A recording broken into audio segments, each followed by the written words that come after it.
Welcome to Real Life in Real Estate. I'm Nikki Robbs, your local real estate agent serving Tacoma, Puyallup, and more. And today we are going to talk about the seasonality of the Western Washington real estate market. Today is July 1st. I love the first of the month because it is Statistics Day. It's the day when I get to check the info stats on our Northwest MLS and find out if the trends that I personally saw in the previous month hold true and are backed up with the statistics. Because sometimes it can happen that just because my home buyers saw a certain thing doesn't mean that was true across the entire market. So it's always good to find out, good to check. Here's what we have been seeing in Western Washington for a very long time. We have been seeing a seller's market since about 2018, 2019, obviously through the pandemic until recently. Now, recently, what has been happening is that sellers have seen that the time to go is now. There's a lot of things that cause a person to sell a house, and one of them, a lot of them, you can't control and you can't time. Things like death, family issues, divorce, health, and when it's time to go, it's just the right time to go. And it doesn't matter what the real estate market is doing, they need to sell their house. However, buyers have a lot of seasonal choices. About 27% of buyers have school-age children across the entire nation. Personally, I think it's a little bit higher here. We do have some large military bases and some other things that affect our demographics a little bit differently. So I think that we see a little bit higher amounts of buyers with school-age children. I think it might be close to about 50, 51%. But what that means is that those buyers have to buy at a certain time, either because they are PCSing and it's PCS season, or because school is starting and they really have to make sure that they are in the right schools with enough time to register and get into the school and hopefully let their kid acclimate to their new location. So sellers got to sell, buyers got to buy, and the timing doesn't always match. Then we get our seasonality. Here we see a lot of homes come for sale in April and May. Spring listings turn into summer closings because, again, a huge amount of our buyers do have school-age children and their move is dictated by the school calendar. So when you are thinking, I need to sell my house and I want to get the highest possible price, then you need to also be thinking, when are the most buyers available? Most buyers are available in April and May. In April and May, that means we turn into a late May or June or possibly even July closing. That family can move and then acclimate to their new neighborhood. So for a seller, let's talk. Let's talk about all the things you need to do to prepare your home for listing, because that can be anything from just minor decluttering to full move out. And that can depend. It could also be a little bit of touch-ups here and there with, hey, some spackle or some new paint, but it could also mean a near remodel. It could mean all new flooring. It could be new cabinets. It could be a lot of things that are outdated, and we need to give you enough time to do that. So if you are thinking, wow, I've already missed the spring season, right? Today is July 1st. What's the next best time to sell? Actually, the next best time to sell is in September. There is a little bit of a bump in the late August and early September when more buyers come around. And I am not specifically sure, there's no data to prove this, but I think it might be either people who have sudden job changes and they weren't aware of them in the spring, but it could be a couple of other things like maybe they don't have children or they're not limited to the school year. Maybe that's not a factor for them. They've either had a job change or a family change, and now fall is the next right time to buy. Maybe they had lots of summer plans. Maybe they had kids in sports, and actually September, October is a better time for them to buy because they weren't tied to everything else that the spring buyers were tied to, or lots of other factors. There is a significant bump though in early September and October. That leads to more September and October closings, even early November closings. And that is another great time to sell your house because that's when the most buyers are active in this area. Western Washington can be so seasonal. I really think the weather does have something to do with it. Obviously, finances have a lot to do with it because we don't see as many home sales in January and December. So there's holidays, there's time commitments, there's budget issues, and all of that can impact buying and selling a home. I really think personally that our weather does impact the summer sales because it's so sunny here and so beautiful in August. I don't think there's a lot of people that are buying simply out of the convenience of it. We've got our vacations planned, we've got trips planned, we have even just yard work or relaxing planned. August is the best month for relaxing. And why go to open houses in August if you're not actively shopping for a house and thinking, wow, I have a due date, my lease is up, I gotta go. So buyers, if you're thinking my lease is up in November or my lease is up at the end of the year, it doesn't hurt to start looking now, even though, yeah, you've got a lot of time. Partly because you want to see what the home prices and conditions are right now in July and be able to compare that to what the home prices and conditions are in September, because they might fall and end up in your perfect zone that you and your mortgage lender have determined this is exactly where I want to be. This is the price point I want to be at. This is the monthly payment I'm comfortable with. Either those prices will fall between July and September, or the new listings will come on in September and it will be the perfect time for you. Home sellers, we don't get to determine the perfect time for you. We can just do the best that we can with the time that we have. If you miss the window of listing in early May or late April, that's okay. There's another great time coming. And honestly, sometimes the best time is just today, and let's see what we can do. Real estate in Western Washington is highly seasonal.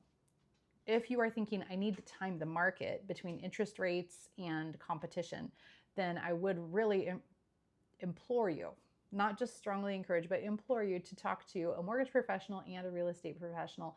If you don't know one, I would be happy to recommend some great lenders that are really good at interpreting market data and be able to give you a really educational time.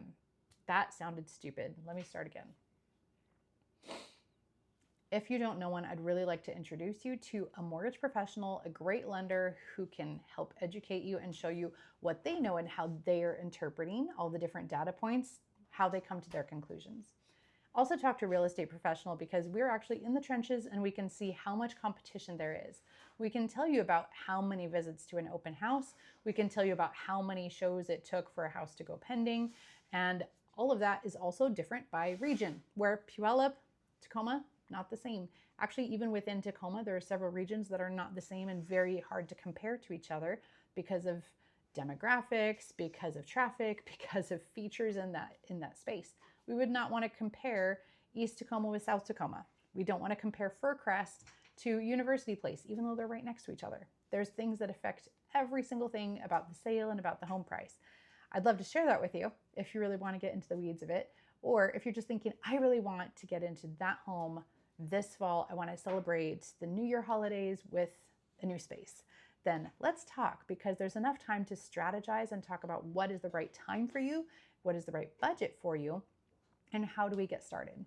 I've got homebuyer classes almost every single month, so please reach out, follow me on social media to see when the next class is and if the right one is near you.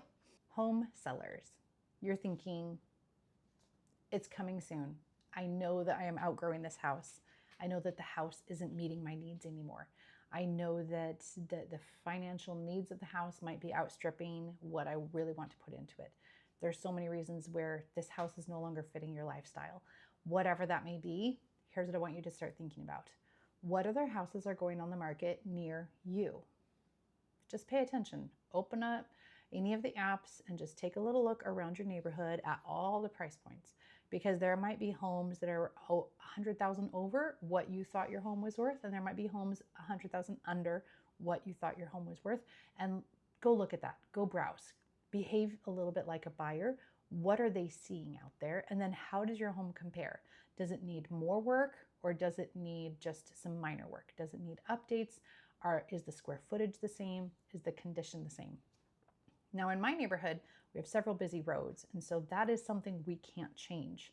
But we do have to compensate for having busy roads either next door, on the corner, or maybe even in our backyard. So do consider that a more isolated house is going to be worth more than a house right next to a busy road, or even just a few houses off. It's pretty funny, but you can actually watch the prices go up the further away you get from a busy road. Behave like a buyer, just a little bit. Go browsing, look at those kitchens, look at those bathrooms, and consider, is it going to be a good return on investment to have these things solidly updated? My own kitchen is pretty vintage and it's working for us right now, but if I were going to sell my house and if I wanted to get the price that everyone says I should, I would have to invest in a kitchen remodel. That's just the truth of it. Or I would need to get ready that I am not going to be getting the price that these apps have been telling me in my email for a long time. They've been telling me my house is worth this much money. It's not, unless my house is also in the same condition that every other house is. Buyers, I know you're out there. I know you're looking and you're scrolling every single day and looking at all these amazing houses and which ones are right for you. Please remember that we can't change the location of a house. We can change the I just said that backwards. Please remember, we can't change the location of the house, but we can change the condition of the house. In fact, you might come into one of these houses where I just told sellers you might need a kitchen remodel, and the seller doesn't want to do a kitchen remodel, but you know what? If we budget well, then you can buy that house that does need a kitchen remodel. You can bring that kitchen upgrade the way you want it. So it's a good idea when you're thinking fixer-upper, not just about paint and flooring, but maybe think strongly about, can I afford a kitchen remodel? Also, would love to connect you to some construction companies who can do kitchen remodels. They're local. They would be happy to work with you. Also, if you heard Valerie's story, she needed to do a bathroom remodel almost right away. She was able to get in touch with a great construction company, and they did exactly what she needed them to do in the time frame that she needed, and then actually did a little bit more, because now that they're talking about the house, hey, what else do you need around here? And that turned into Valerie's little dream home. So, buyers and sellers, it's July. I hope you're all going on vacation. I hope you are all resting. Either you're resting into a new home or you're preparing for your next move. Fall is coming, and if your house hasn't sold yet, it's okay. There's always a bump here at the end of August and early September. If you're thinking, wow, it's really got to happen this year, I've got to sell, it's all right. There's time for you. But it's July 1st, so let's talk. Do talk to a mortgage professional. Do talk to a real estate professional. I'm local here in Puyallup, Tacoma, Bonnie Lake, Olympia. That is my hood. I go all over the place. Graham, right? Everything. So give me a call. All of my contact information is below, and I would love to share with you how I find comparable homes to show you what your values may be. And for buyers, let's connect you to a really great lender that can help you find the right loan that is structured the way that is beneficial for you to allow for maybe a kitchen update or a bathroom update or something else. So let's get started. It's real estate. It's July of 2025, and we have a seasonal market here. Let's go. Let's get you home.